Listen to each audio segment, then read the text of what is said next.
Bien, entonces ya con la presentación debidamente compartida, proyectada, nuevamente, doctoras, doctores, gracias otra vez a Udeápolis por intermedio del doctor Rieder por la nueva oportunidad. Gracias a ustedes por conectarse esta noche de martes. Y sin más preámbulo, vamos con el tema que se nos ha encargado de desarrollar hoy, que es la aceptación y la renuncia de herencia. ¿Ya? Vamos a ello. A ver, hay aquí algunas cuestiones generales, previas, porque cuando hablamos de aceptación, cuando hablamos de renuncia, doctoras, doctores, pues en diferentes partes del sistema se habla de estos conceptos, de estas categorías. Por ejemplo, y quizá el supuesto principal, hablamos de aceptación de contrato. La oferta y la aceptación de los contratos. ¿Cómo se forma un contrato? Por la conjunción de oferta y aceptación. Ahora viene la pregunta si el término aceptación de acá es como quien acepta una oferta contractual. Obviamente no, ¿ya? No va por ahí, pero es cierto que hay algunas similitudes. Ahora, la cuestión de la renuncia, bueno, quizás la renuncia más conocida es la del derecho laboral. Pero una vez más, estamos ante una situación bastante particular. Por la aceptación, ¿no? Yo muestro mi conformidad, entre comillas, ratifico, consolido una adquisición que se supone ya operó por simple aplicación del artículo 660 del Código Civil, porque como ya habíamos conversado, antes, en la sesión anterior, de penúltima, cuando fallece la persona, todos sus bienes pasan a sus sucesores, todos, sin excepción, pasan los activos y los pasivos a la sucesión. Entonces, yo de alguna manera, cuando llevo adelante una aceptación, doctoras, doctores, yo estoy aceptando algo que ya tengo. Entonces, por eso decimos que la terminología más exacta sería consolidar lo que ya se tiene. En cambio, en la renuncia, pues sería sacarse de encima, ¿no? Lo que se ha adquirido. Por eso, como veremos, tanto aceptación y renuncia tienen una eficacia retroactiva, ¿no? Eh, ahora, esta aceptación, estas renuncias son actos jurídicos de tipo unilateral, claro está. ¿Quién es el emisor de la declaración? El sucesor, el heredero, lleva adelante esta declaración de voluntad para consolidar la adquisición o para rechazar esa adquisición, para eliminar esa adquisición de su patrimonio, en este caso, la renuncia. Ahora, ¿son actos o negocios jurídicos? Ahora vamos a ver eso, ¿no? Pueden ser cuestionados, como veremos, sí. Todo acto de voluntad, doctoras, doctores, puede ser cuestionado, ¿no? Todo acto de voluntad puede ser cuestionado si es que la voluntad no se declara o no se desarrolla de forma apropiada.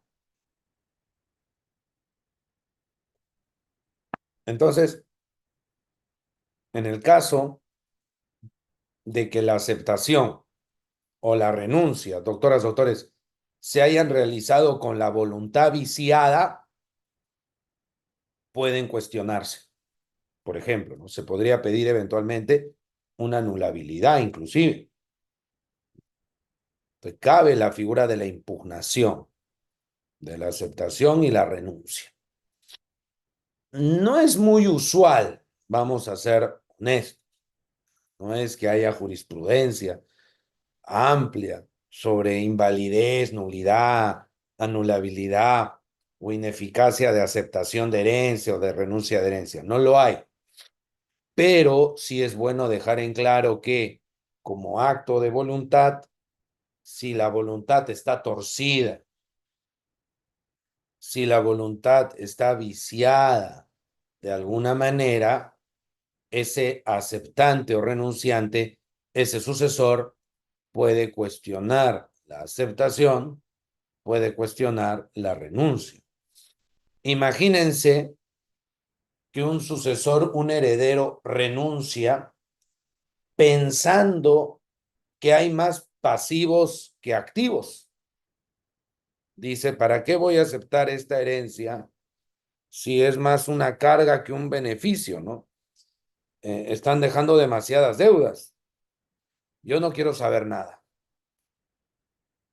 Pero resulta que no era así. Resulta que esa información era equivocada, falsa. Quién sabe si los propios acreedores u otros sucesores lo han engañado. Obviamente se puede impugnar. Ahora, la naturaleza. Fíjense, el código dice, la aceptación y la renuncia de la herencia no pueden ser parciales. O sea, yo no puedo renunciar por partes. Yo no puedo decir, renuncio a la mitad de mi herencia. Renuncio al 20%. No puedo. Es todo o nada. O sea, así como no cabe decir renuncio al 20%, renuncio al 30%, tampoco cabe acepto el 20%, acepto el 30%, no. O se acepta todo o se rechaza todo. No hay términos medios. Y la norma también dice que no cabe condicionamientos. O sea, el aceptante, el renunciante, no puede establecer o no puede fijar, doctoras, doctores, una condición. No puede. No puede decir, renuncio a la herencia si es que tal o cual situación. O acepto la herencia si es que sucede tal o cual cosa. Recordemos, a propósito de las modalidades de los actos o negocios jurídicos, que las modalidades son tres tipos, ¿no? Condición, plazo y modo. Al plazo también le llaman término en la doctrina.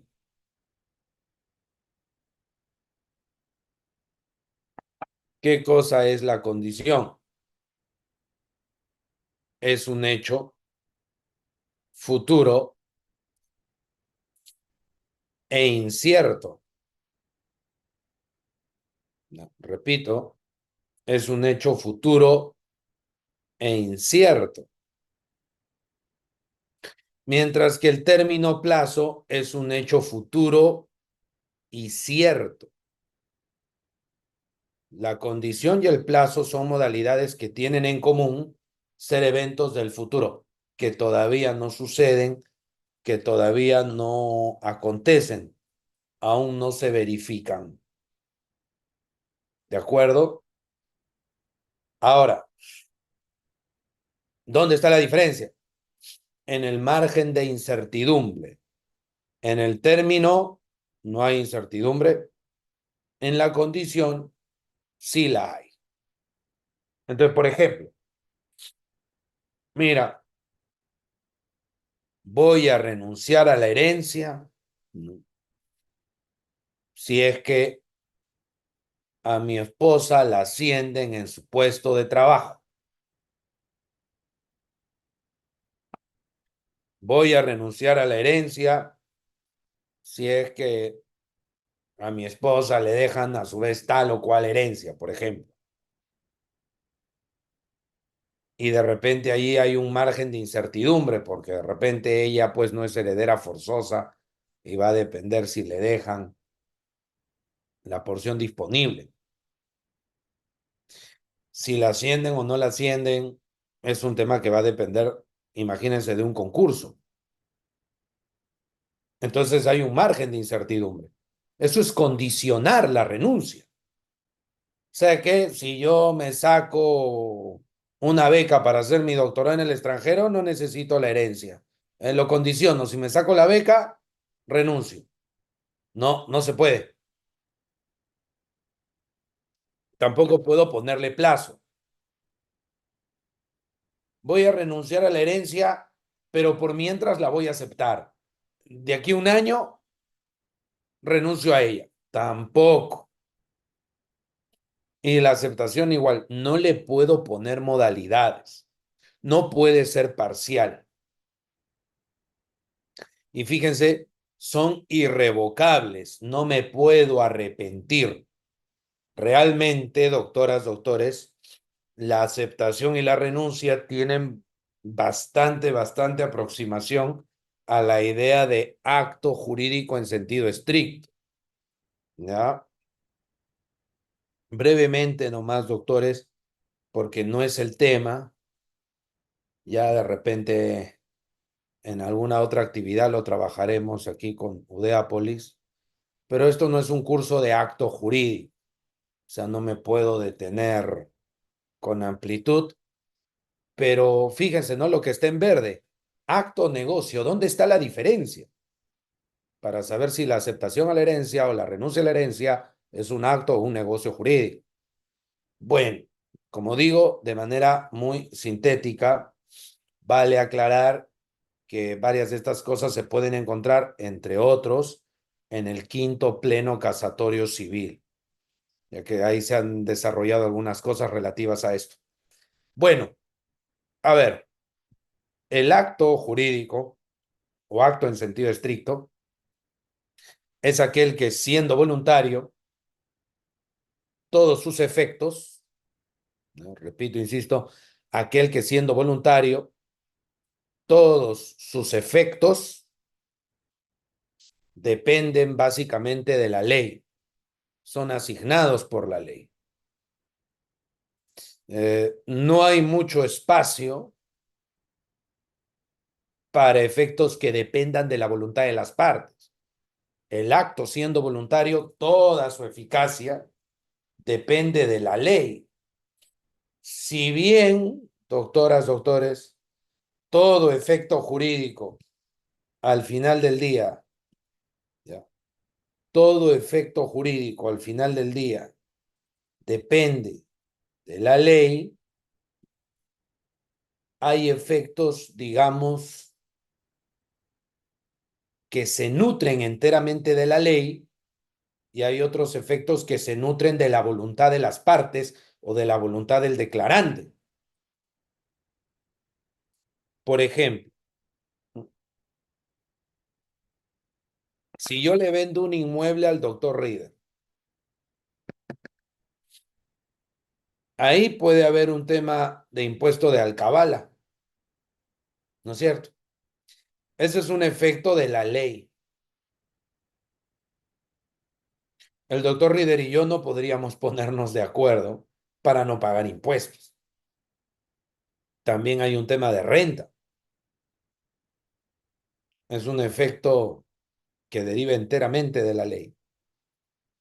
En cambio, si el doctor Reader y yo acordamos que el precio se va a pagar en 10 partes, eso ya va a ser un efecto que se nutre de la voluntad de las partes. Si acordamos que el contrato va a entrar en vigencia de aquí en enero 2025, de modo que lo que queda de octubre, noviembre y diciembre no hay efectos, hay una postergación. Esa postergación se fundamenta en la voluntad de las partes, no la establece la ley. Entonces ahí surge la idea de efecto negocial que implica o se traduce en que los individuos pueden establecer sus propias reglas de juego. O dicho de otro modo, la ley me permite autorregularme o no. La ley permite a los declarantes que fijen sus propias reglas de juego o no. ¿Cabe, hay espacio para la autorregulación de intereses o no? Si la respuesta es sí, eso es un negocio. Si la respuesta es no, eso es un acto en sentido estricto. Para ir cerrando, pues no me puedo detener tanto en esto. El negocio jurídico emblemático, el paradigma, el contrato. ¿No? El testamento también. El negocio sucesorio por excelencia, el testamento. Acto en sentido estricto, matrimonio, reconocimiento de un hijo. No hay mucho espacio para la autorregulación. Y como ustedes pueden notar, en la aceptación y la renuncia de herencia hay bastante poco espacio para autorregularme. Caramba, no puedo ponerle ni plazo. Eso es un acto en sentido estricto, en realidad. O sea, es hermano, si se quiere, del matrimonio, del reconocimiento de un hijo, ¿no? De la adopción. Ahora, igual que el reconocimiento de un hijo, no podemos dejarnos, no más que engañar, porque no nos está engañando, no podemos confundirnos. Una cosa es que sea irrevocable y otra cosa es que no pueda ser cuestionado. Y revocar es arrepentirse. Digamos que el sujeto es voluble o simplemente tiene una razón que puede ser atendible y hoy día tiene esa voluntad, mañana no, y quiere dejar el acto jurídico sin efectos. Hoy tiene la voluntad, mañana no. Hoy tiene la voluntad, después no.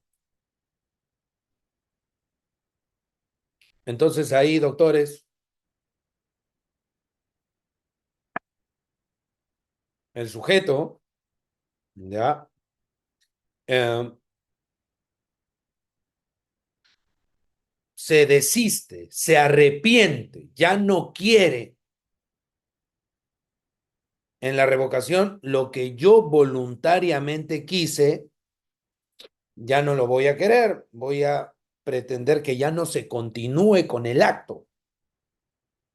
Ejemplo por excelencia de revocación es con el poder de representación. 149 del Código Civil.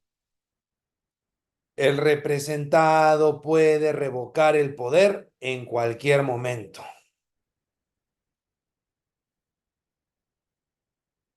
Por ejemplo, ¿no? Yo le doy poder a Juanito Pérez para que me represente. Y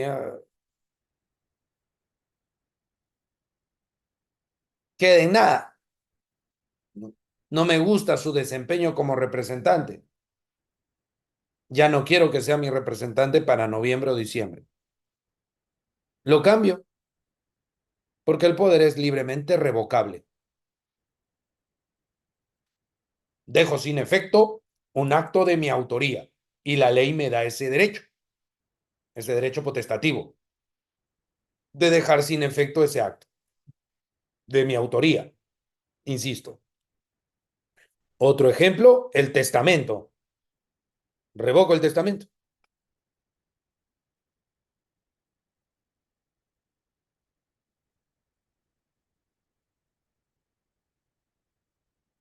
Ahora, es irrevocable. No me puedo arrepentir. Lo hice. No, ya no quiero. Piña. Es irrevocable. La ley, la ley impide que yo unilateralmente le quite efecto a ese acto de mi autoría. Más bien, una vez que lo realizo, la ley me encadena a ese acto jurídico. Un buen ejemplo que ustedes lo conocen y se va a ver más adelante en este diplomado, según lo que está programado, es el asunto de el reconocimiento de un hijo, el reconocimiento de paternidad. Ello, como bien sabido es irrevocable.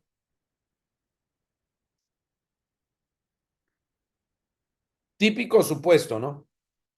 Juanito está muy enamorado de Juanita, pero Juanita ah, está esperando un hijo de otro, de su ex, pero él está muy enamorado de ella, ¿no? Mira, yo lo firmo, yo voy a ser su papá, no voy a ser padrastro, yo lo voy a firmar. Y ella, al ver pues el total distanciamiento y desentendimiento del padre biológico, dice, pucha ya, pues, ¿no? Y acepta. Y lo firma, lo reconoce como su hijo. Pasa un año, pasa dos, no se comprenden, se quiere divorciar. Se le acabó el amor a Juanito.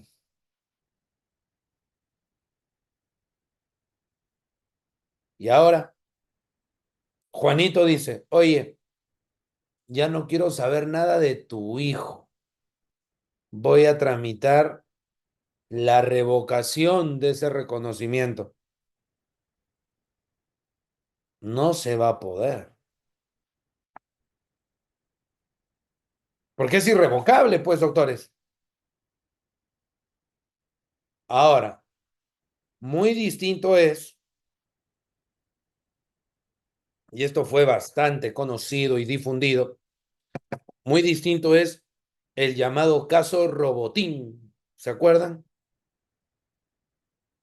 Porque ahí que tenemos un varón que reconoció la paternidad pensando que era el papá biológico, pero no lo era. Tenemos un reconocimiento de paternidad con la voluntad torcida. Como la voluntad está torcida, se puede cuestionar. No se trata de arrepentirse, porque yo me arrepiento de algo que hice voluntariamente. Acá se trata de poner en evidencia que el acto se realizó de forma irregular.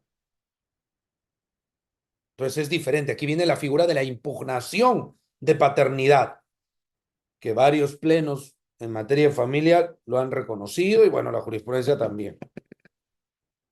O sea, la irrevocabilidad del reconocimiento de paternidad, irrevocabilidad, no tiene que ver con su, no, no es inimpugnable. Por supuesto que se puede cuestionar si es que se acredita que al momento de realizarse el reconocimiento, la voluntad estaba viciada, estaba torcida por el X, Y elemento, como por excelencia una mentira, una falsa información.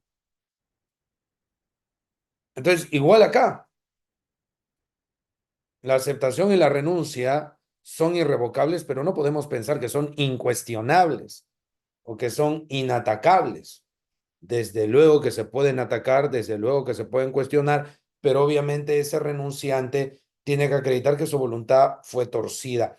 En el caso de este chico que reconoce voluntariamente al menor y luego dice, yo quiero revocar, voy a impugnar, si la mujer o si se advierte del caso en sí que él reconoció a sabiendas que no era su hijo biológico, que reconoció de una manera completamente libre sin que su voluntad estuviera viciada, a diferencia del segundo caso. En el primer caso es irrevocable y no cabe impugnación, y no cabe impugnación porque la voluntad está limpia, la voluntad no estaba torcida. La idea de impugnación surge si la voluntad está mal. Ahora, ambas son irrevocables y como ustedes pueden ver, sus efectos se retrotraen al momento de la apertura de la sucesión. O sea, si yo renuncio, ¿qué significa? Se retrotrae, o sea que nunca fui sucesor. O me corrijo de repente si uno quiere ser más purista en la expresión, nunca fui adquirente de nada, nunca adquirí nada, nunca heredé nada. Por eso dice efecto retroactivo. ¿Por qué el código establece un efecto retroactivo? Porque 660, pues. Porque desde el momento mismo de la muerte ya es copropietaria toda la sucesión o todo el testamento ya produce su efecto.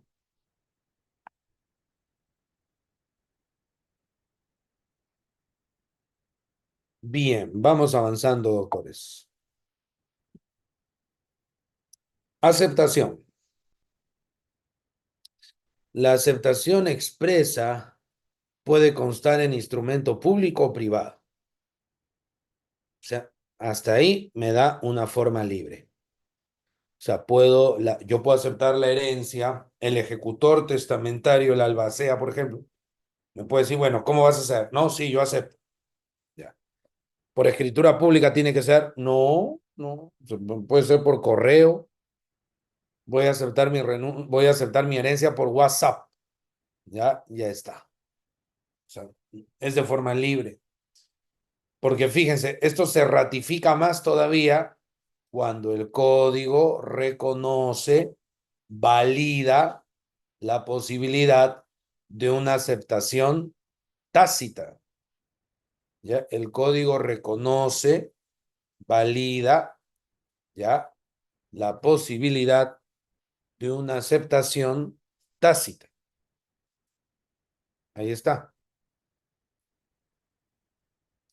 Si el heredero entra en posesión de la herencia o practica otros actos que demuestren de manera indubitable su voluntad de aceptar. O sea, la aceptación puede ser expresa o tácita. Entonces, no es, doctoras, doctores, que tengo que formalizar por escrito, necesariamente no. Oiga, doctor, pero para que no queden dudas, bueno, pero no es necesario.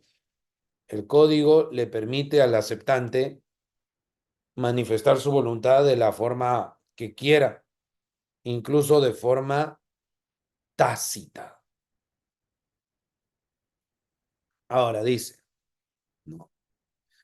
Si el heredero entra en posesión, o sea, empieza a poseer, empieza a ejercer un poder sobre los bienes para satisfacer un interés propio. Posesión,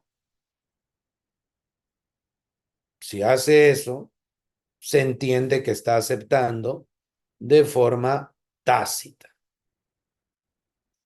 ¿Por qué? Porque, repito, va a atender a sus propios intereses. O sea, empieza a explotar la herencia en su beneficio, si usted quiere. Lo podemos poner en esos términos. Está explotando la herencia en su beneficio. Ha entrado a poseer, está utilizando los bienes, está empleando los activos.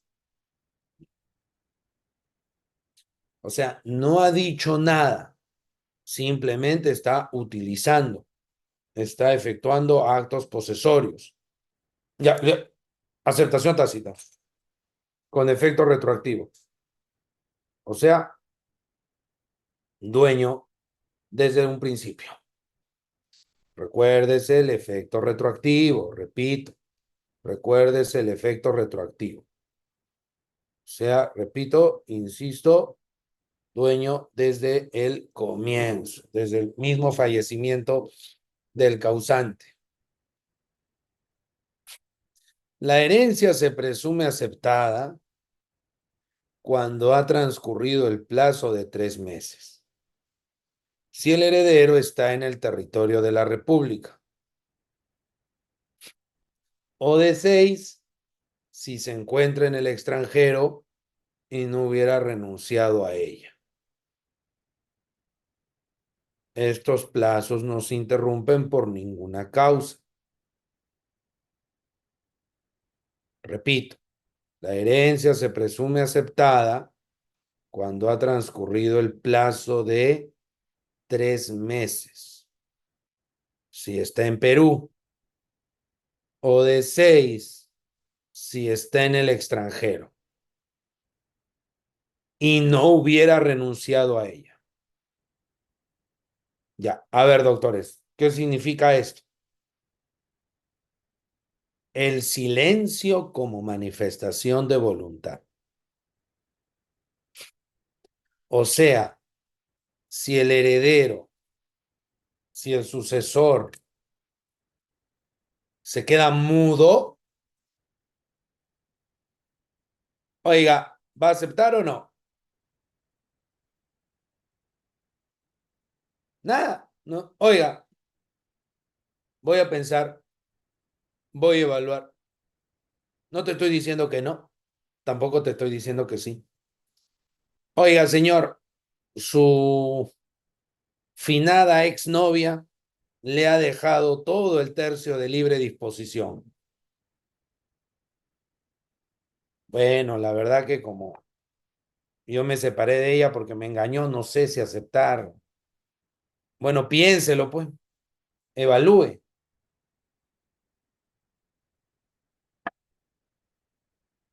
Hasta que la piensa y no dice nada en 3 meses. Aceptó. Se presume que aceptó.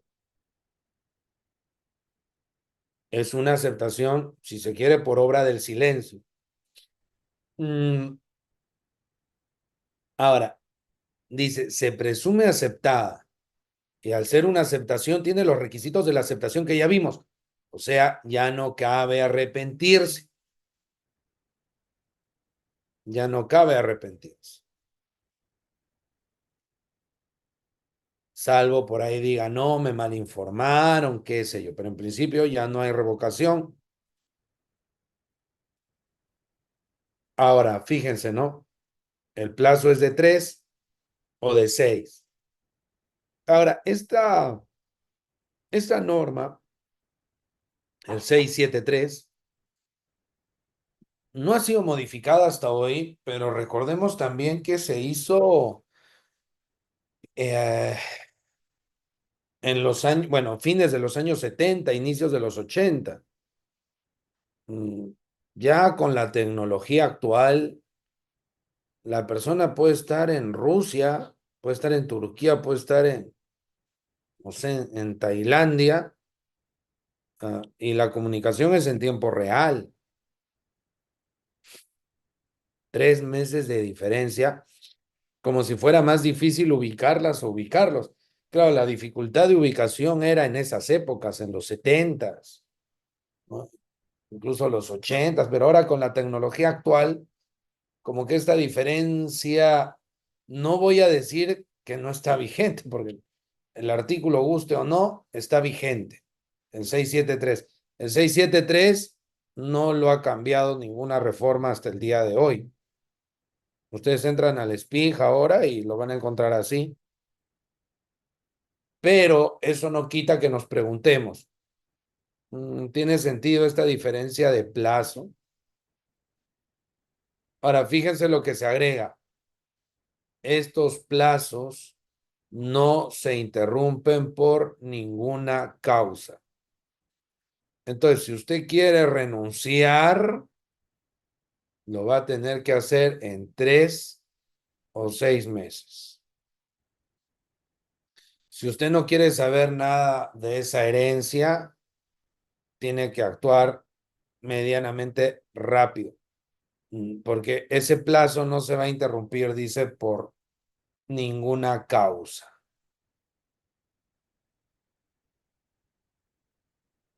Ahí habría que ver, ¿no? Porque incluso hasta la caducidad se puede interrumpir. si es que la persona no puede acudir a un tribunal peruano. Imagínense, doctores, ustedes recordarán en los días más duros del COVID. Ahí no había mucho servicio notarial, todo estaba súper restringido. Ahí, porque como veremos en breve, la renuncia pide una formalidad solemne que yo puedo conseguir con la ayuda de un notario. Pero si los notarios no están trabajando, claro, era una situación súper extraordinaria. Entonces, como que no habría que entender esto en términos tan absolutos, ¿no? Pero en principio, pasan los 3 meses y ya está. Si no ha dicho nada, si no ha renunciado debidamente, dice el código, si no hubiera renunciado a ella, se presume la aceptación. Entonces, el código, como ustedes pueden ver, da bastantes facilidades para aceptar. Lo que quiere el código en principio es que los sujetos acepten. Eso es lo que quiere el código. Eso es lo que le interesa al código. En principio, lo que se busca es la aceptación. Lo que se promueve es las aceptaciones. Por eso son actos jurídicos en sentido estricto de forma libre. Si nos ponemos a pensar, doctores, los actos jurídicos en sentido estricto suelen ser formales. Suelen ser formales. Piense lo que dijimos, la adopción, el reconocimiento de un hijo, el matrimonio.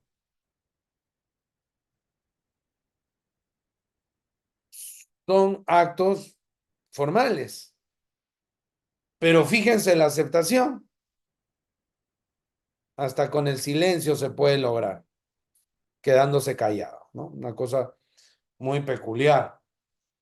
Bastante libertad de forma.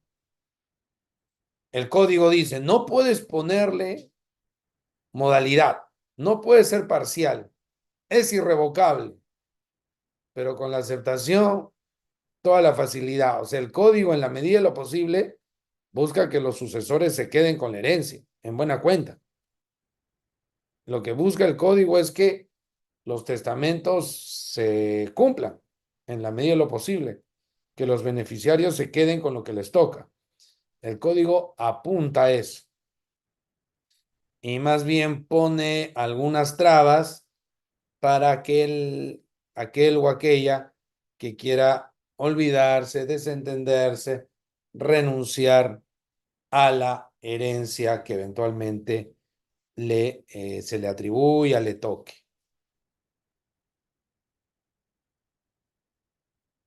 Bien, sigamos. Ahí está la renuncia. Dice, pueden renunciar a herencias y legados quienes tienen la libre disposición de sus bienes. O sea, yo tengo que tener libre disposición de mis bienes. No puedo estar, digamos, con alguna inhibición, con alguna inmovilización sobre mi patrimonio. No, yo tengo que tener plena libertad de dispositiva sobre mis bienes y puedo ahí, como les decía, renunciar a una herencia. Ahora, fíjese, la renuncia debe ser hecha en escritura pública o en acta otorgada ante el juez al que corresponda conocer de la sucesión. Dice, bajo sanción de nulidad. Ya dice, el acta será obligatoriamente protocolizada. Entonces, es claro que aquí el código, ya, el código aquí, doctoras, doctores, nos está imponiendo una formalidad solemne. Recuerden que el principio de libertad de forma de los actos jurídicos nos enseña, nos indica que los sujetos pueden celebrar los actos de la forma que consideren, de la forma que quieran. Ese es el principio de libertad de forma. Yo celebro mi negocio jurídico de la forma que mejor considere. Yo celebro mi acto o negocio jurídico de la manera que yo quiera. Puedo utilizar una servilleta, ¿no? Ahí está el famoso ejemplo del contrato de Messi, ¿no? Con el Barça. O sea, yo puedo celebrar mis contratos por WhatsApp,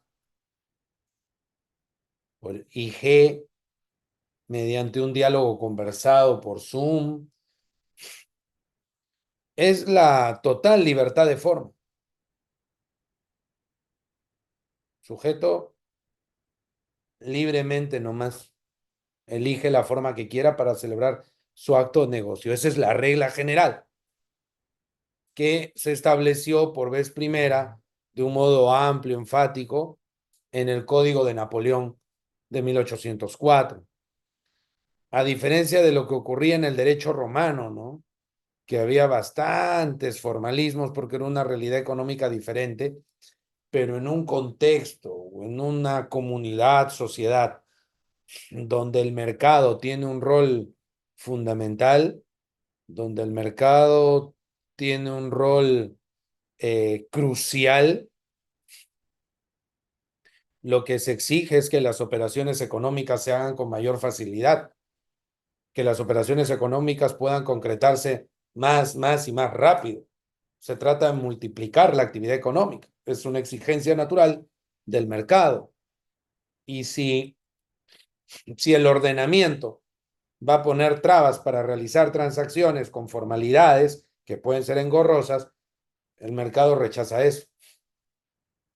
Entonces, la regla de la libertad de forma es una típica regla capitalista.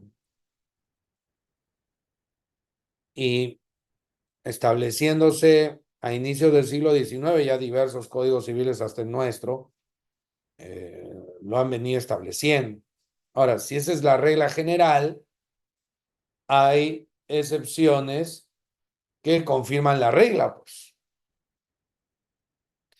Y ahí están las formalidades probatorias y solemnes, o como se llama también, ad probationem o ab solemnitatem. Ad probationem o ab solemnitatem. ¿Cuándo es ab solemnitatem? Cuando la ley establece la formalidad que si no la cumplo hay sanción de nulidad. O sea, el acto o negocio jurídico va a ser, doctoras, doctores, nulo.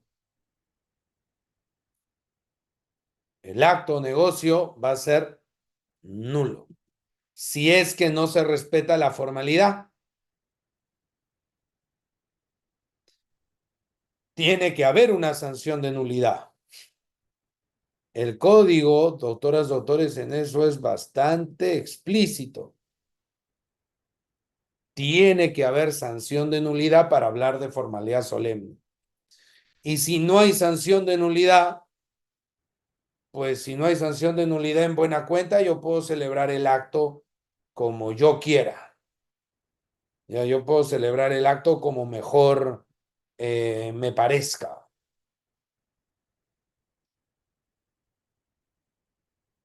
Así que ya, no hay mayor inconveniente. Entonces, si yo celebro el acto como quiero, puede ser desde verbal, escrito, como sea.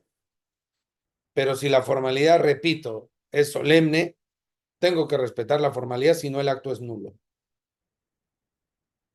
Entonces, la renuncia tiene una formalidad solemne. Si no se respeta, hay nulidad. Ahora, dicho esto, doctores, cabría hacerse la pregunta que está en el extremo derecho de esta PPT. ¿Qué sucede si uno de los herederos, uno de los sucesores, formula una renuncia escrita, no por escritura pública, no en acta ante juez, no,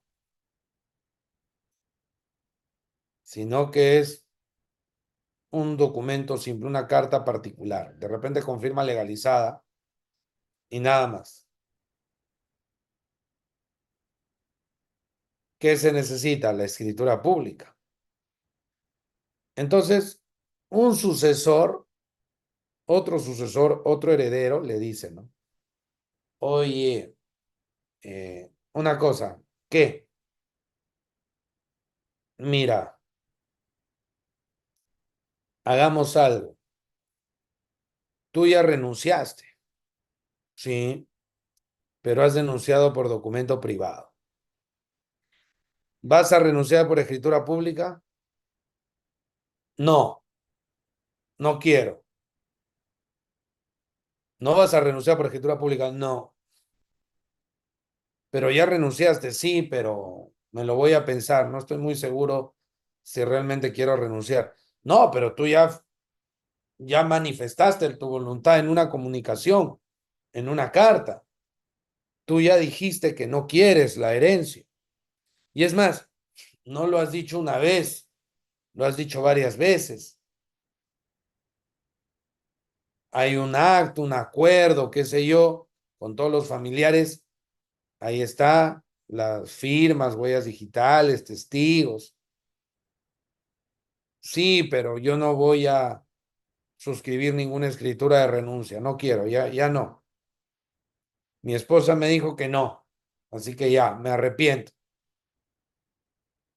Podrán los interesados decirle, bueno, has firmado un documento o hay varios documentos que indican que tú estás renunciando a la herencia. Te hemos dicho que suscribas la escritura pública correspondiente para terminar de formalizar tu renuncia.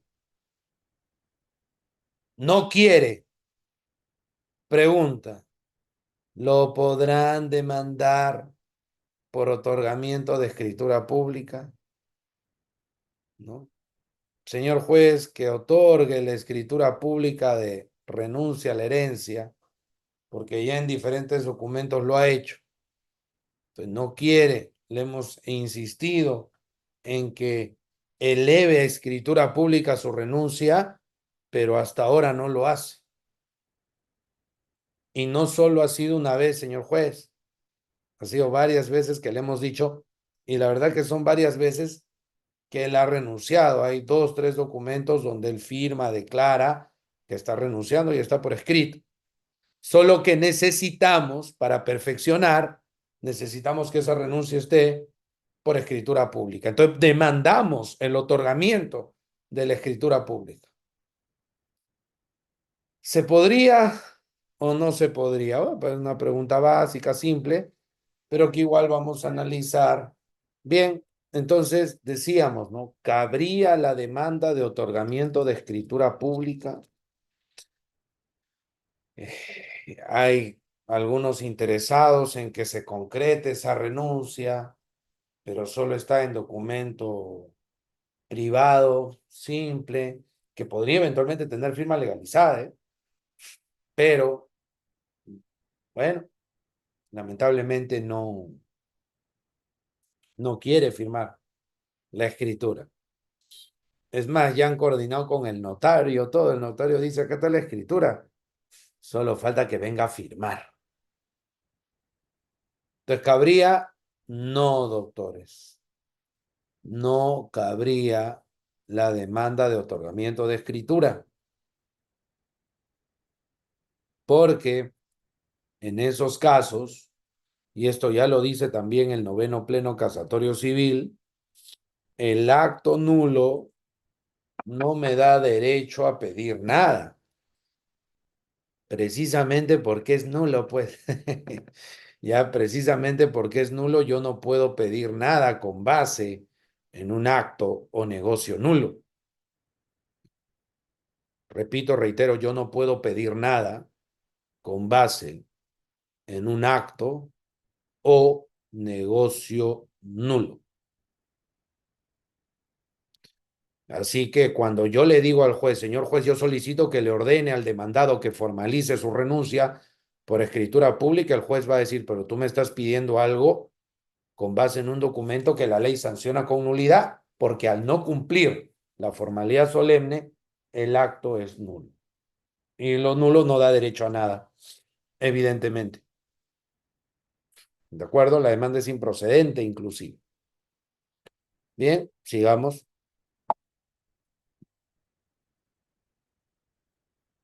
Impugnación de la renuncia por el acreedor. Miren, doctores, aquí surge el concepto de impugnación.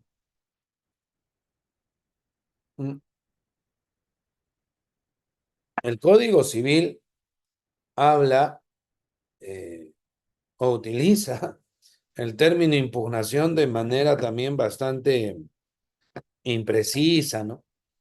Tenemos el caso de la impugnación de acuerdos asociativos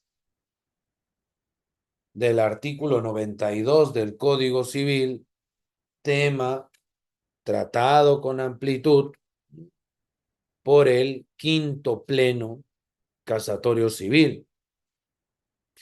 También está la figurita de la impugnación de paternidad que ya hemos hecho mención, ¿no? Y ahora se habla de la impugnación de la renuncia, pero fíjense, no es, doctores, que lo que estábamos hablando hace un rato, que el sucesor o el heredero sea el que va a impugnar su renuncia. O su, no es que, ay, yo renuncié por error, o yo renuncié porque me engañaron, o es más, nulidad de la renuncia por falta de manifestación de voluntad, 219 inciso 1 del Código Civil, porque, y esto lo decía este Francesco Galgano, ¿no? El jurista italiano, en este libro El negocio jurídico, que está hay traducción española, eh, que circula en diferentes librecopias.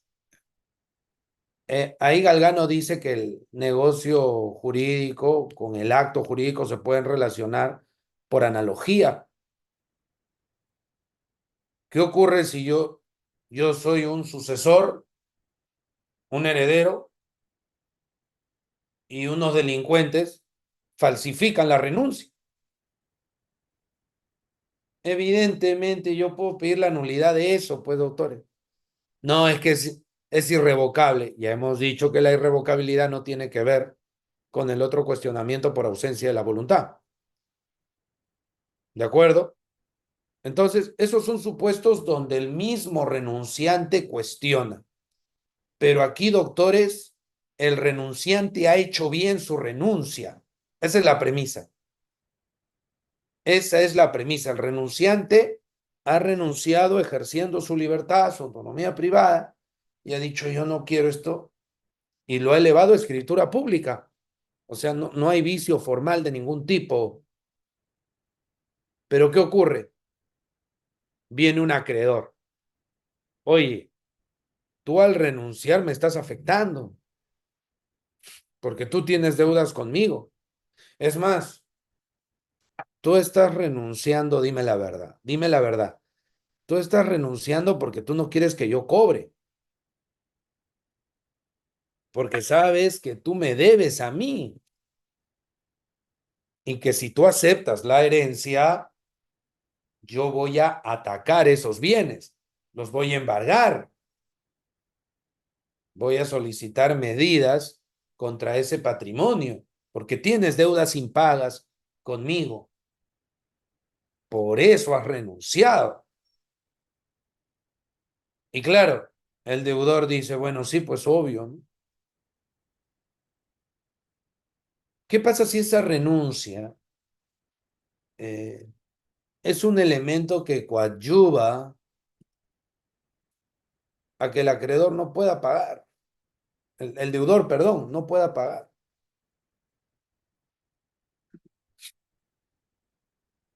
El deudor, como se dice coloquialmente, está aguja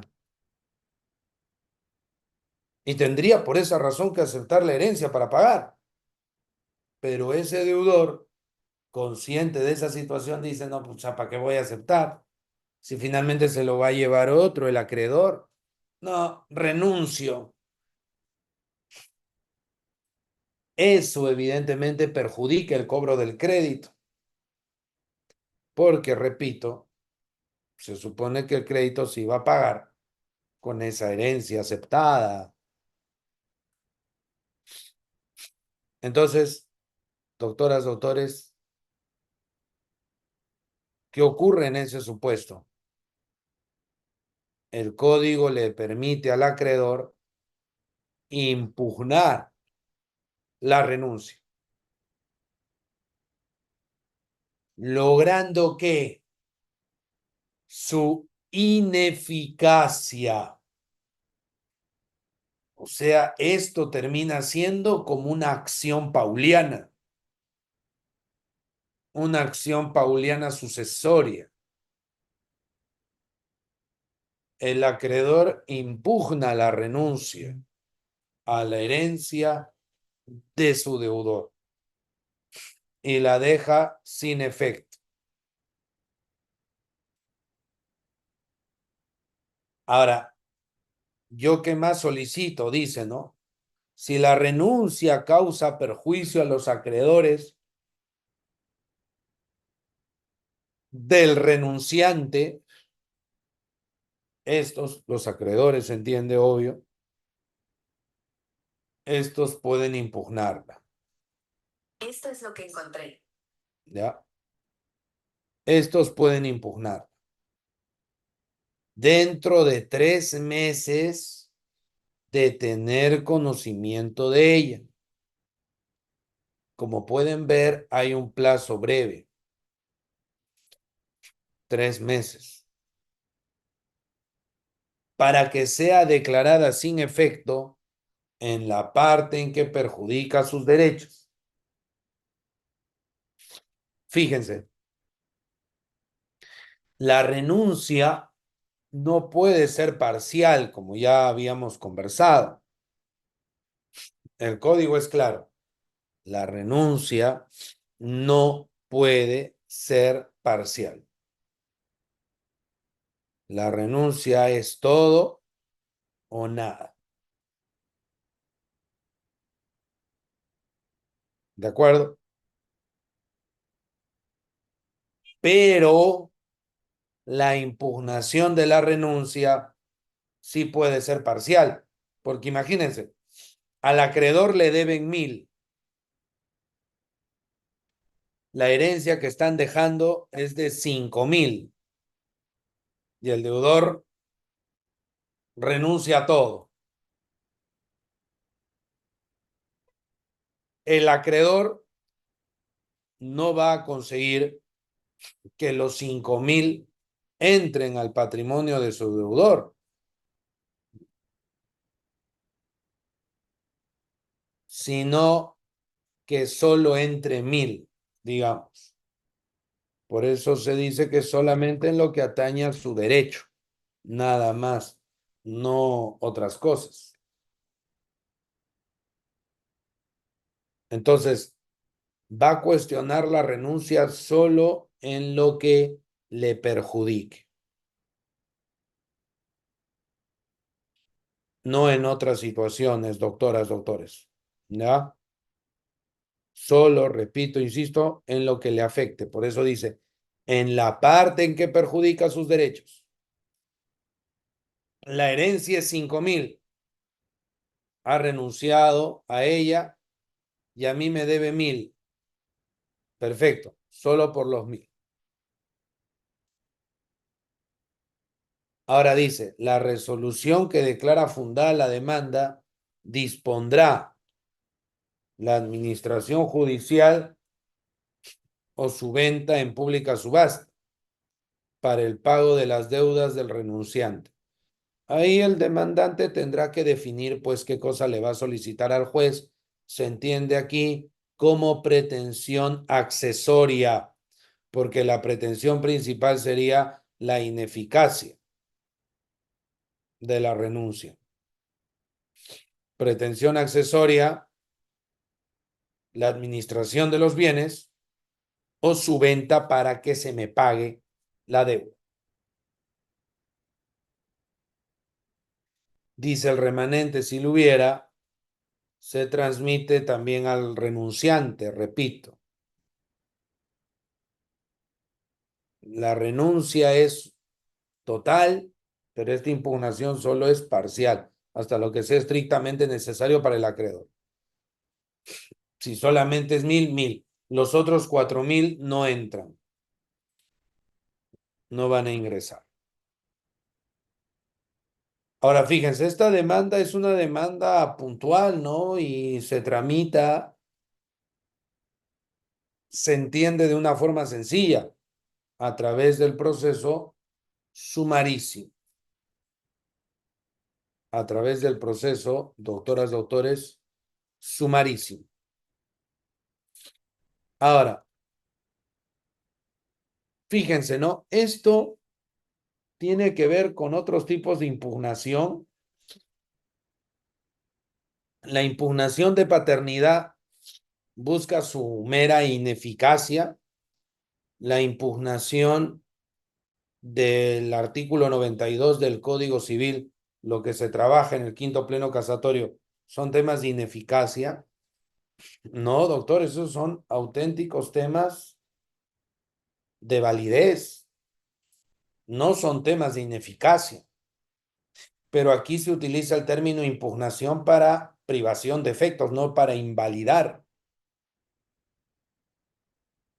Al final, doctores, este es un ejemplo de lo que el autor italiano Renato Sconamiglio, también que tiene obras en español, esta obra Contribución al estudio del negocio jurídico, traducida justo en el Perú por Grigley. Ahí él nos relata, este autor, que si nos ponemos a pensar, el legislador puede crear diferentes modelos de invalidez e incluso diferentes modelos de ineficacia. No se trata simplemente de si un acto es nulo, anulable, fin. No, puede ser ineficaz, puede ser impugnable y la misma impugnabilidad tiene variantes. Todo es un tema de política legislativa. Pueden haber distintos modelos de invalidez y de ineficacia. No es que, doctoras, doctores, y esto por favor lo resaltamos porque es importante, no es que un acto, un negocio jurídico o un acto jurídico en sentido estricto sea nulo o anulable por alguna razón lógica. No es que sea nulo o anulable por un tema de, entre comillas, sentido común, por cuestiones de lógica abstracta, no. Si algo es nulo, anulable, ineficaz o cualquier otra cosa como la impugnabilidad o las variantes de impugnabilidad, es un tema que depende de la política legislativa. Por eso pueden haber una multiplicidad de modelos de invalidez. Eso ya depende del legislador, como decía el profesor Esconamillo. Y este es un ejemplo, ¿no? Ahora fíjense, impugnación de paternidad, proceso de conocimiento. Impugnación de acuerdos asociativos, abreviado. Impugnación de renuncia de la herencia, sumarísimo. Pero los dos primeros son invalidez porque destruyen el acto. Aquí es un tema de ineficacia nada más. Ahora, aquí esto es un primo hermano o hermano de la acción pauliana. No es un gemelo, pero fácil es un mellizo. Porque en la acción pauliana, ¿qué tenemos? Un acreedor que pide la ineficacia de actos de disposición de su deudor. El deudor dispone de sus bienes y el acreedor dice cuestión. Ahora, noten esto. Plazo, 2 años.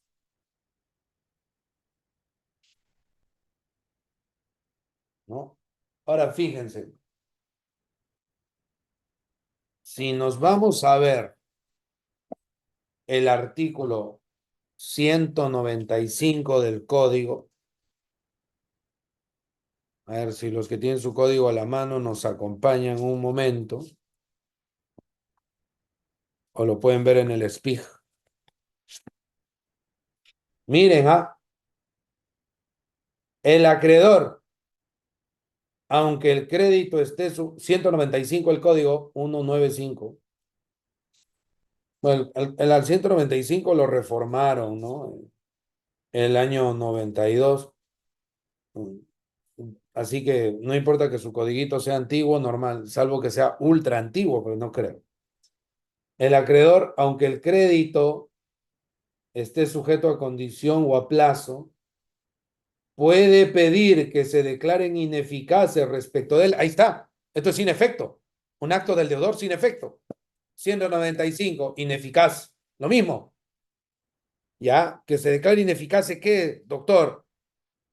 Los actos gratuitos del deudor por los que renuncie a derechos o con los que disminuya su patrimonio conocido. Mire usted, renuncia. Oiga, esto es renuncia también. Acá tenemos un ejemplo de lo que hablaba Max Arias, Las luces y sombras del Código Civil.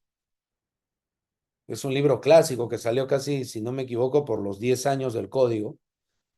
Y esto, pues ya están cumpliendo 40 años ahora, ¿no? Max Arias falleció, si no me equivoco, el año 2002. Eh, este gran maestro de Derecho de Contratos peruano, ¿no? Junto con Manuel de la Puente. Bueno, Max Arias decía, ¿no? Oiga, uno de los problemitas era que no había coordinación a veces entre los redactores del código. Y este es un tema. Este es un ejemplo. ¿Qué pasó? Acá no coordinaron con Acción Pauliana. Y miren, es un plazo chiquito.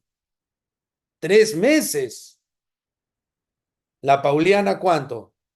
2 años. Casi 7 veces el séptuple de plazos.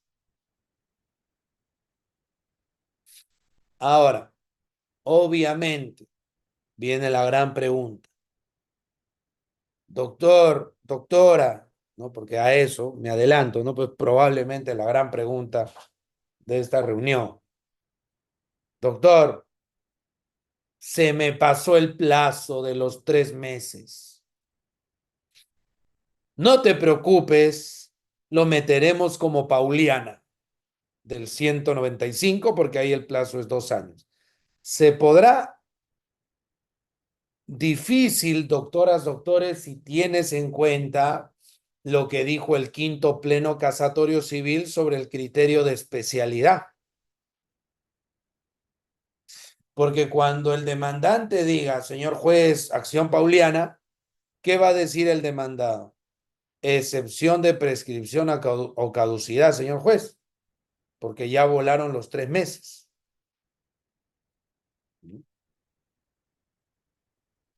Pero yo estoy hablando pauliana. Esto es impugnación de renuncia a la herencia. ¿Qué va a decir el demandado? Señor juez, pero en el fondo es eso. Criterio de especialidad. La regla de acción pauliana es una regla general. Renuncias en general. Acá estamos hablando de una renuncia en específico. Así que gana la norma específica o especial.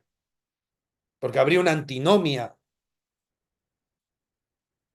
Ahí habría una antinomia normativa claramente, doctores, ¿no? Y cuando tenemos antinomias, aplicamos la especialidad.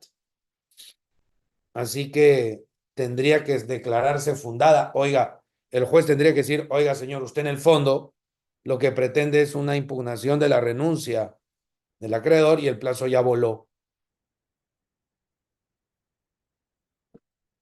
No puede. Eso es lo que usted está pretendiendo. Esa ineficacia específica. No va a poder. Y encima que tenemos un pleno casatorio que privilegia el criterio de la especialidad, peor.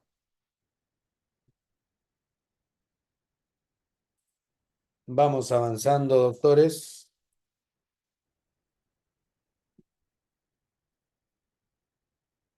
Aquí hay un temita interesante que yo ya lo había adelantado la sesión anterior.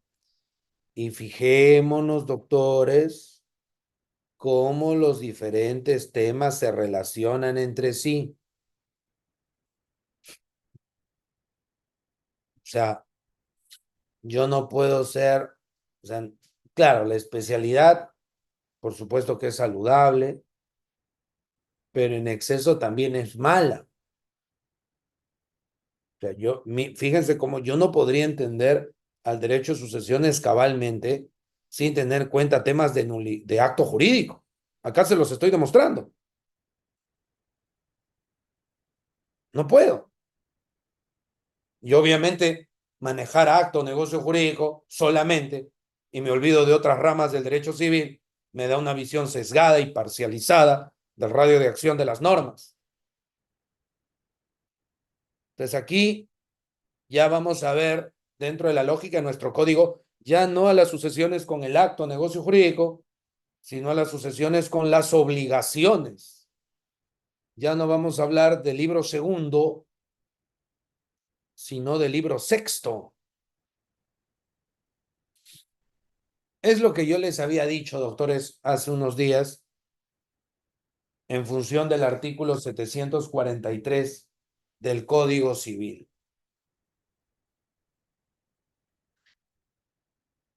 ¿Qué sucede? Imagínense, siempre en clave de un deudor que está ahí, pues, valga la redundancia, está en debe, ¿ya? Y su acreedor le está cobrando y este deudor dice, pucha, yo, a ver, si yo recibo una herencia, miren, si yo recibo una herencia, el acreedor se lo va a comer él, porque yo le debo, pues le debo mucho. ¿Qué hago? Si renuncio a la herencia, me lo va a impugnar, ¿no? Dentro del plazo de 3 meses, me va a impugnar. Está que me mapea, me monitorea, está pendiente si mi papá está vivo, si mi mamá está viva, entonces, todo. Además, recuerden, a ver, retrocedo, ese plazo de 3 meses, ¿desde cuándo se cuenta? De tener conocimiento. O sea, no se cuenta desde el momento de la renuncia, se cuenta desde que el acreedor se entera. Señor juez, la renuncia a la herencia es verdad, fue el año pasado, pero la verdad, señor magistrado, yo por tal razón recién me he enterado.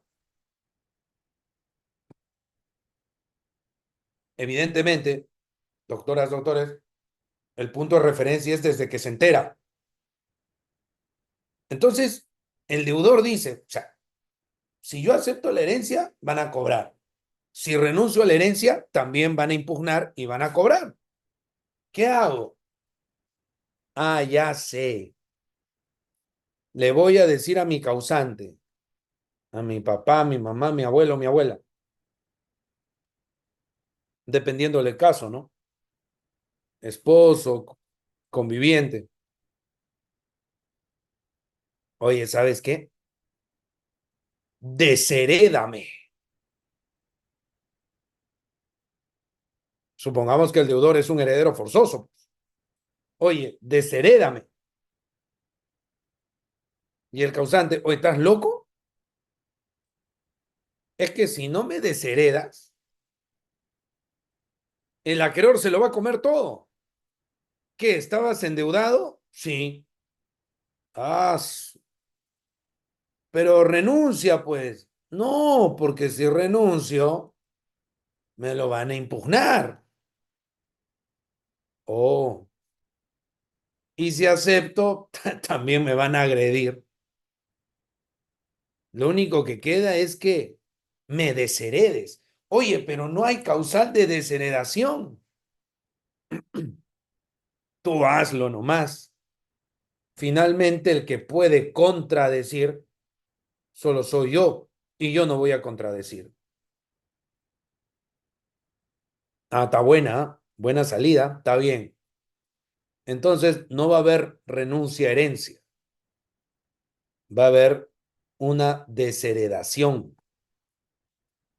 Una desheredación fingida, ¿no? O fundada en causa falsa.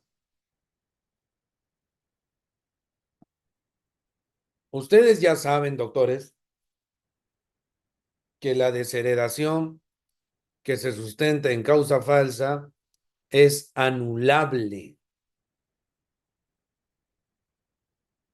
pero se entiende que la, entre comillas, acción de anulabilidad le correspondería solo al desheredado de forma irregular, ¿no? Al sujeto que le han quitado su herencia de forma indebida. Viene la pregunta, ¿y el acreedor cómo queda? El acreedor se entera de la desheredación y también observa que su deudor no reclama, su deudor no dice nada. ¿Qué va a decir, pues, si todo está programado para no pagar? Entonces, el acreedor dice, pucha, ¿qué hago? Porque supuestamente la anulabilidad la va a hacer valer él, pero obviamente no lo va a hacer valer. Y no puedo impugnar porque no ha renunciado. La desheredación no es un acto de mi deudor, es de un tercero. Quien desherede es el causante y el causante no le debe nada al acreedor. Es un acto de un tercero.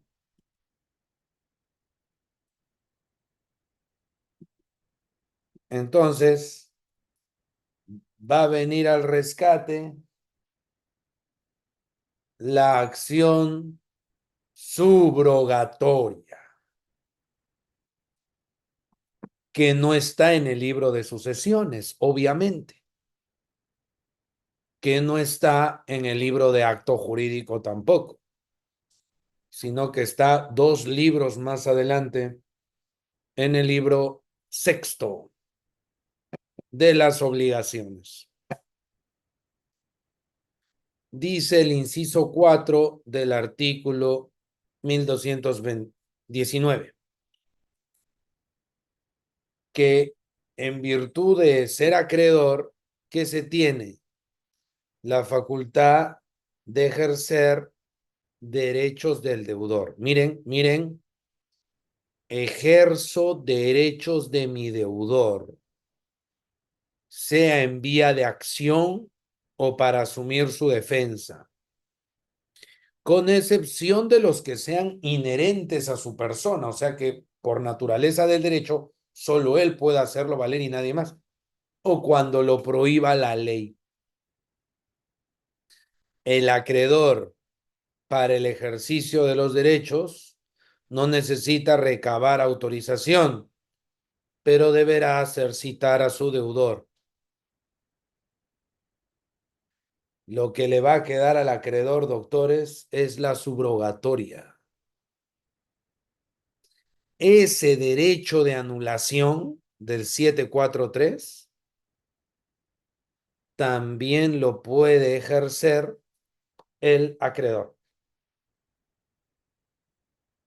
El acreedor, con base al 219.4, va a solicitar la anulación de la desheredación. Claro, van a decir, oye, pero ¿Por qué? Qué simple. Estoy ejerciendo un derecho de mi deudor. El cuestionamiento a la desheredación es un derecho del desheredado. La acción de anulabilidad es del desheredado. Estoy ejerciendo ese derecho porque la ley me permite ejercer derechos de mi deudor para proteger mi crédito. Ahí está. Lo único que tiene que hacer ese acreedor es citar al desheredado en esta demanda de anulación, de desheredación. Ahí está, doctor. Ahora, claro, eso es evidentemente la primera parte, ¿no? Ese es el primer tiempo del partido. Todavía falta algo más. ¿Qué cosa? Demostrar que la causal es falsa. Eso ya es un tema procesal probatorio. Pero si el sucesor y el eh, causante no acreditan la causal, se va a complicar.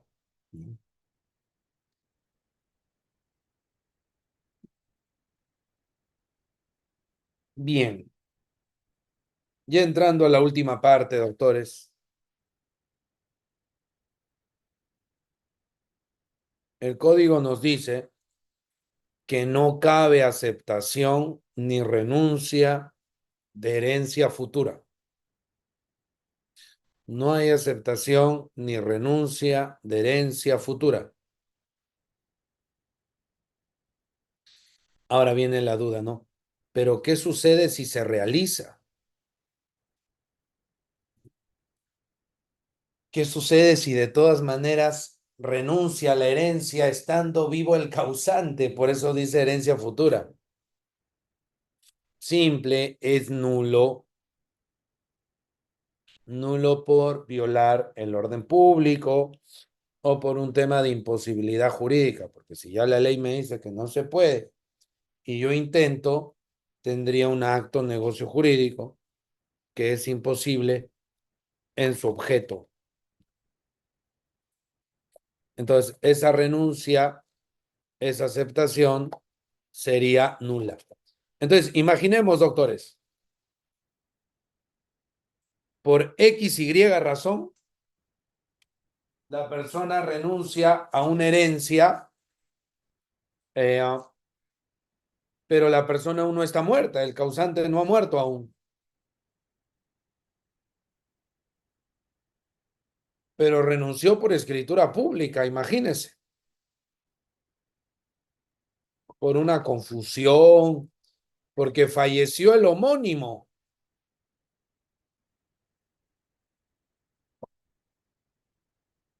pero después se da cuenta que el verdadero causante está vivo.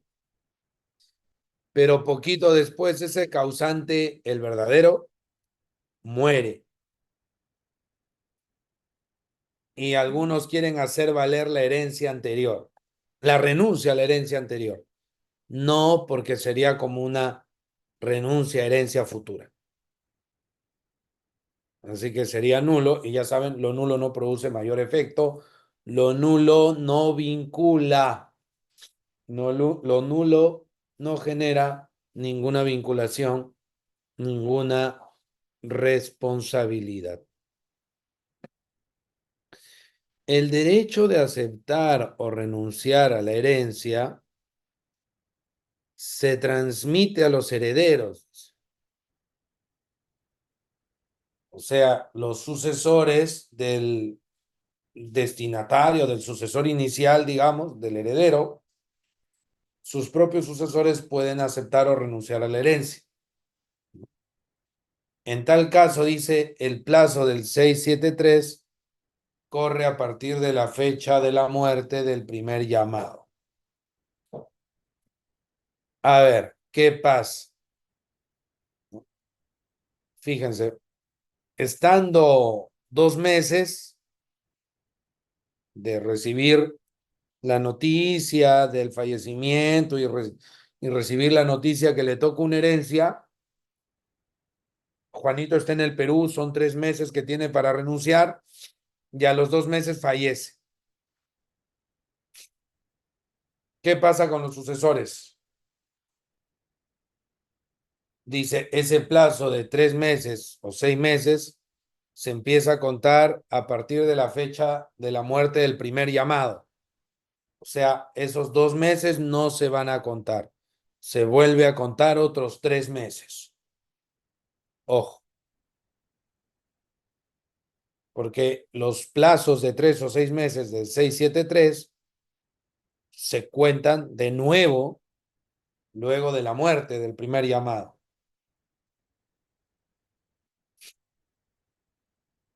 Luego el Código Civil pone un parche en relación a la aceptación tácita de la herencia. Ahí el código hace una salvedad.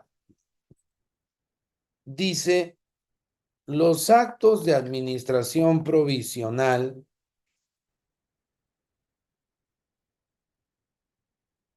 y de conservación de los bienes de la herencia practicados por el heredero mientras no haya vencido el plazo, o sea, los 3 meses y 6, no importan aceptación ni impiden la renuncia. Repito, los actos de administración provisional y de conservación de los bienes, no, mientras siga vigente el plazo de 3 meses o 6, no importa aceptación ni impiden la renuncia. O sea, cuando el sucesor se entera que ha recibido una herencia, ¿qué significa? Cuando dijo, ¿no? Oiga, su ex le ha dejado esto, ya voy a evaluarlo. Ah, ya, lo vas a pensar, sí. Pero mientras tanto, los bienes que por ahí están a mi alcance, los voy a cuidar. La persona simplemente ha estado cuidando de los bienes, efectuando administración. Ha mantenido el statu quo. No ha dispuesto de los bienes, no ha efectuado un acto que implica una alteración. Simplemente, en buena cuenta, los está cuidando. Esa mera administración de mantenimiento, de conservar el statu quo, ¿no? Eso, doctoras, doctores, implica aceptación tácita. No, el código dice que no. Simplemente he estado cuidando de los bienes, que no le pase nada a los bienes. Nada más. Entonces, aquí entra a tallar la diferencia entre actos de disposición y actos de administración. El acto de disposición es un acto que afecta, ¿no?, sustancialmente el patrimonio, mientras que los actos de administración no son actos que afecten sustancialmente.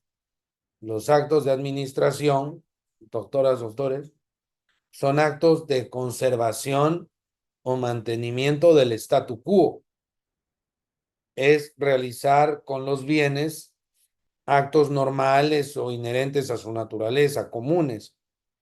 Por eso se habla de la administración ordinaria, mientras que los actos de disposición se entienden como actos extraordinarios fuera de lo común, fuera de lo usual.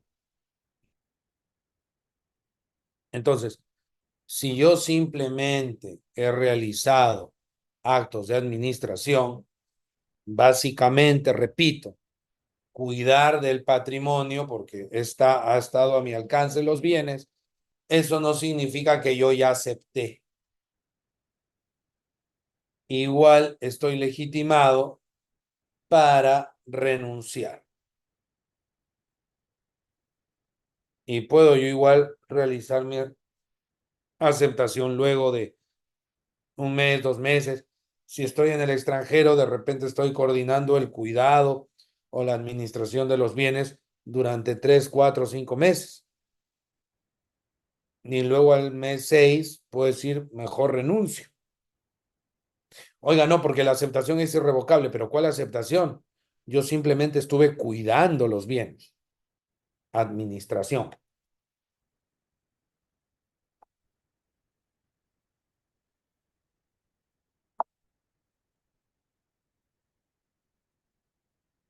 Muy bien, doctoras, doctores, con eso estaríamos cerrando la parte expositiva de nuestra sesión de hoy relativo a la aceptación y la renuncia de herencia, que como pueden ver, pareciera un tema simple que solo demora 5 minutos, pero tiene varias aristas y varios aspectos relacionados con otras normas del Código Civil, como son las relativas al acto jurídico y a las obligaciones en relación, pues, a la tutela del acreedor, ¿no?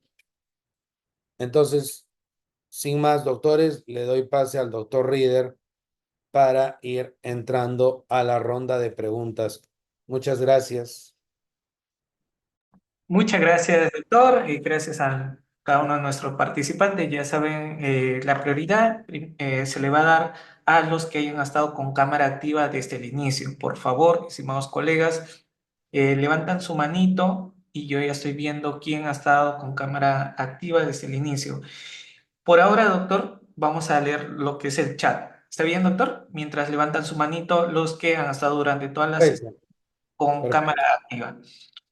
Tenemos a Marco, nos dice, ¿puede el causante desheredar a un heredero fallecido? Gracias.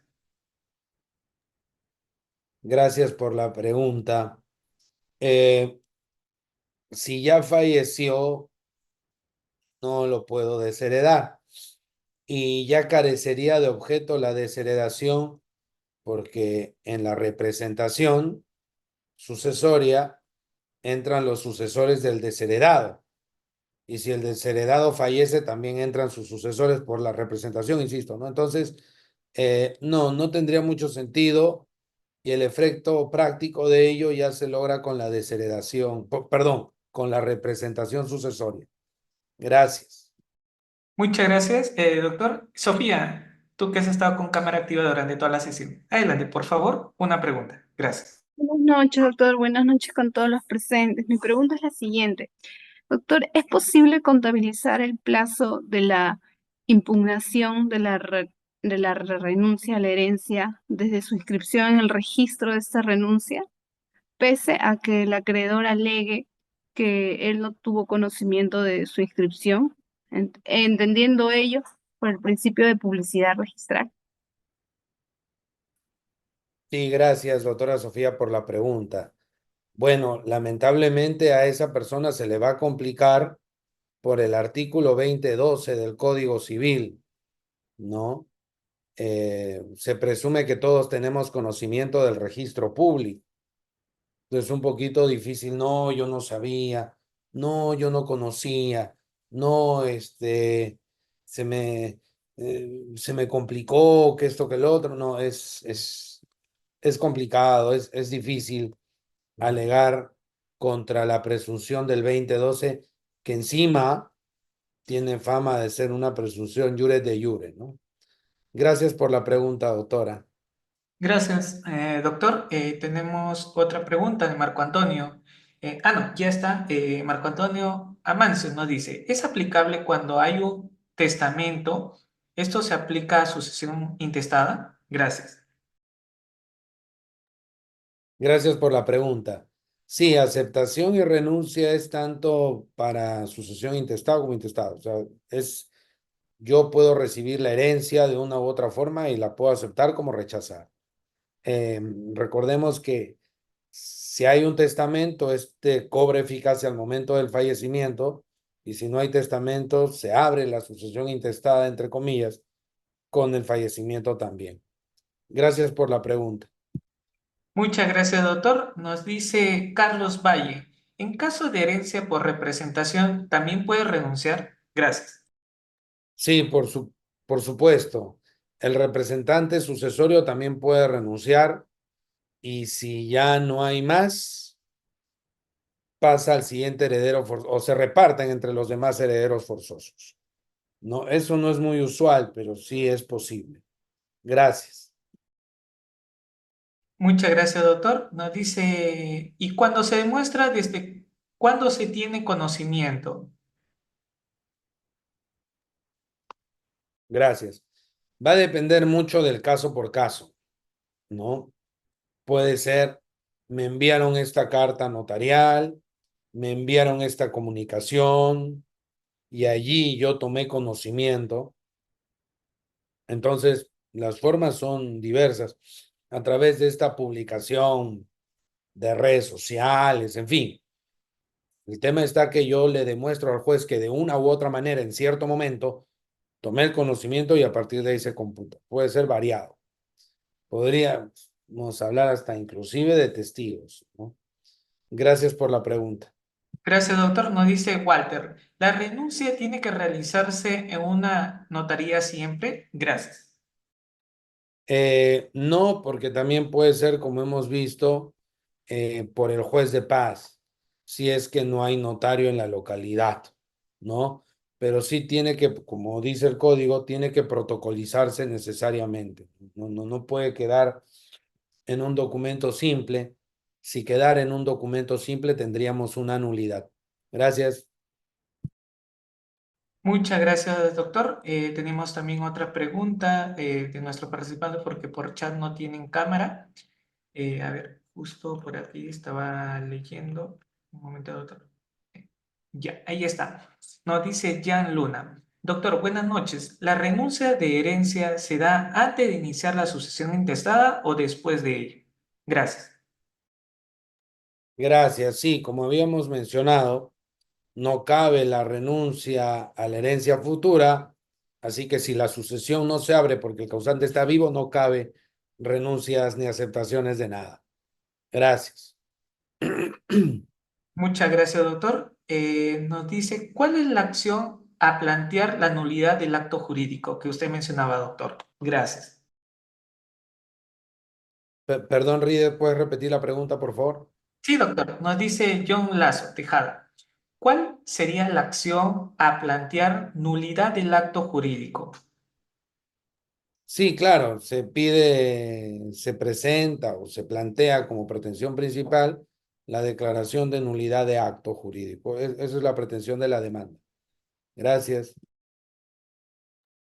Y doctor, nos decía también uno de nuestros participantes, ¿cómo se plantea la acción pauliana? Gracias. Es una demanda en un proceso de conocimiento sumarísimo, dependiendo si el acto cuestionado es oneroso o no. Y lo que se pide es la ineficacia del acto y obviamente la anotación de la sentencia, porque eso es como si se lograra un embargo. Digamos, eso en simple, ¿no? Pues todo un tema la pauliana. Gracias. Muy bien, estimados colegas, ya terminé por ronda de preguntas por el chat. Ahora van por audio. ¿Está bien? Entonces, estimado Giancarlo, ¿cómo estás? Adelante, buenas noches. Una pregunta. Gracias. Doctor Ford, buenas noches. Una consulta. Si un sucesor renuncia a su herencia, ¿pueden sus hijos o su hijo extramatrimonial impugnar su renuncia? ¿O solamente la impugnación de la renuncia es para los acreedores? Sí, gracias, doctor Giancarlo. Interesante pregunta, ¿no? Yo acepto o no la herencia en función de lo que mi libertad me indique. Ahora, como ya se verá en representación sucesoria, cuando yo renuncio a la herencia, pasa a lo vinculado a la pregunta anterior, ¿no? A los representantes sucesorios. Entonces, claro, si ellos dicen, no, yo no quiero, así que voy a cuestionar tu renuncia, no habría una causal. En todo caso, si no quieres, tú también renuncia, pues ¿cuál es el problema? Ya, y ya está, ¿no? Entonces, un poquito complicado, doctor Giancarlo, esa posibilidad parece más práctico. Primero, porque la base legal se complica, ¿no? Y lo otro, que pareciera más práctico que el representante sucesorio haga su propia renuncia y ya está, ¿no? Gracias, doctor Giancarlo, por la pregunta. Muy bien, muchas gracias. Doy pase ahora a Leonel. Leonel, adelante, por favor, una pregunta. Gracias. Sí, señor, buenas noches. La pregunta es respecto al heredero voluntario. ¿Cómo es que accede la situación jurídica al derecho de heredero?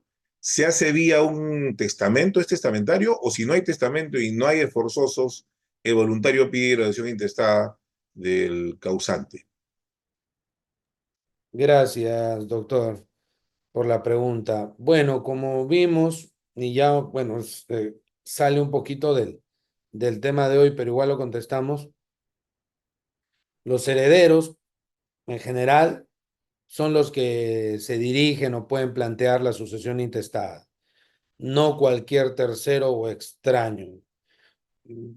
Ahora, podríamos discutir si un acreedor pudiera hacerlo, ¿no? Ese ya es otro tema, pero en principio la sucesión la va a solicitar cualquier heredero, como lo dice el código, ¿no? Gracias por la pregunta. Muy bien, estimado Alan, adelante, por favor, una pregunta. Gracias. Doctor, buenas noches. Bueno, en un tema de herencia, uno de los herederos vende sus acciones y derechos sin o mejor dicho, dona sus acciones sin derechos sin establecer su porcentaje. ¿Correspondería hacer ese tipo de acto jurídico o Gracias, podría ser factible de una nulidad? gracias, doctor Alan, por la pregunta. Bueno, primero, está claro que la persona ya falleció y se tiene claro que ya falleció, porque si no estaríamos en la órbita del 1405 y habría una nulidad evidente, doctor Alan. Así que, ¿por qué? Porque yo no puedo celebrar actos o negocios sobre sucesiones no causadas todavía, ¿ya? Ahora, pero estamos partiendo de la idea de que no, sí, ya murió y a mí me toca algo, ya. Todos los derechos que como Juan Pérez me toquen te los transfiero. ¿Habría nulidad? En mi opinión, no. Porque está claro, eso es determinable. En algún momento se va a determinar qué derechos le tocan a él. Va a ser puro acciones y derechos, pura copropiedad. Es determinable, se puede determinar. Y lo que causa nulidad es la indeterminación total del objeto, que no existan elementos o parámetros que me permitan definir cuál va a ser el objeto del contrato, del acto, negocio jurídico. Aquí sí va a haber. Entonces, por tal razón, doctor, un poquito difícil hablar de nulidad allí. Muchas gracias por la pregunta. Muchas gracias, doctor. Y como dicen en la noche, tres más y nos vamos. Así que, estimados colegas, para ya iniciar la semana a lo grande, como siempre, con el doctor Forni Manco. Sergio, Oscar y Eric, con ustedes cerramos la exposición. Por favor, una pregunta cada uno. Y los que no se hayan matriculado, ya saben, estimados colegas, dejan su número de celular a través del chat. Estimado Sergio, buenas noches. Adelante, por favor. Gracias. Buenas noches a todos. Doctor, una pregunta. En un matrimonio civil, ¿no? Donde hay hijos menores de edad que son sustentados por el padre, quien después eh, le corresponde una herencia, ¿no? Fallecimiento de uno de sus padres. Eh, Pregunto, si él quiere renunciar a la herencia por X razones, porque no se llevaba bien con el padre, por cualquier motivo X, y la madre puede impugnar eso diciendo, señor, yo soy acreedor porque él está en la obligación de mantener a mis hijos, ¿no? Y a mí, porque yo no trabajo y estoy dedicado a la casa. Entonces, tiene facultad para impugnar la renuncia a la herencia, argumentando el interés superior del niño y el que ella, digamos, no trabaje. Gracias, doctor Sergio. Interesante pregunta. Sí, sí, por supuesto, ¿no? Lo que tiene que probar más es que dentro del proceso de alimentos habría quedado claro que este señor no tiene tanta solvencia y que tener la herencia va a darle la solvencia suficiente para cubrir bien los alimentos. Pero si el deudor está al día, tiene una buena condición económica y no ha habido ningún inconveniente para cumplir, un poquito difícil, ¿no? Un poquito difícil, va a depender, pero si no tiene otros activos, oye, tú cumples, porque bueno, no sé de dónde sacas la plata, de repente tienes un colchón ahí, pero no queda claro de dónde. Ahí sí, porque se necesita que haya un patrimonio ejecutable. Por eso tiene gran relación con la acción pauliana. Entonces, en resumen, si demuestra que pone en peligro el cobro del crédito alimentario, va. Gracias, doctor. Muchas gracias, estimado Sergio. Tenemos a Oscar. Oscar, adelante. Una Sí, pregunta. buenas noches, doctor. Por ejemplo, en un anticipo de herencia, ¿no? Imaginemos que en este caso el padre bueno, tiene su esposa y tuvo una relación extramatrimonial. La señora se entera que, bueno, tuvo esta relación extramatrimonial, en lo cual acepta firmar la compra de un terreno para este hijo extramatrimonial, pero le dice en la donación de ese terreno que este niño va a renunciar a lo demás de la herencia. A ver, entonces, cuando tenga 18 años o cuando el padre muera, no va a poder acceder a ninguna herencia póstuma al haber comprado este terreno. Eso será nulo, ¿no? Sí, evidentemente, doctor. Lo mejor en esos casos es hacer simplemente un anticipo ilegítimo. Quieren que el hijo extramatrimonial tenga todo de una vez y se vaya, es anticipo ilegítimo la figura más correcta. Esto que usted comenta, aunque parezca increíble, sí es relativamente frecuente y eso es renuncia a herencia futura y eso es un absurdo como ya hemos visto. Gracias, doctor. Estimado Eric, contigo cerramos. Gracias. Doctor, muy buenas noches. Ante todo, muy agradecido por su ponencia. Es una pregunta más o menos didáctica, ya más o menos sin teoría por dónde va. Por ejemplo, si es que hay una persona que ha sido sentenciada penalmente y esta persona muere y tiene una alta reparación civil al Estado, ¿esta deuda pasa a sus herederos forzosos? Sí, de hecho ese temita con la venia aquí del doctor Reader, ese temita lo tocamos en nuestra cuenta de TikTok, ¿ya? Y por supuesto, ¿no? La reparación civil pasa a los herederos forzosos y pero hasta donde alcance la masa hereditaria. De lo contrario entra lo que ya hemos visto, ¿no? Responsabilidad ultra vires hereditatis, si es que estos herederos forzosos esconden u ocultan los activos, la sanción civil es que tienen que responder por todo. Muchas gracias, doctor. Muchas gracias, doctor Forni Namaco. Como siempre, un gusto tenerlo en Odiápolis. Nos seguimos reencontrando la próxima semana en su casa, en la institución Odiápolis. Cuídese. Buenas noches, doctoras, doctores. Nuevamente, muchísimas gracias al doctor Reader y al equipo de Udeápolis y excelente inicio de semana. Ya nos vemos en la siguiente sesión. Buenas noches. Que descansen.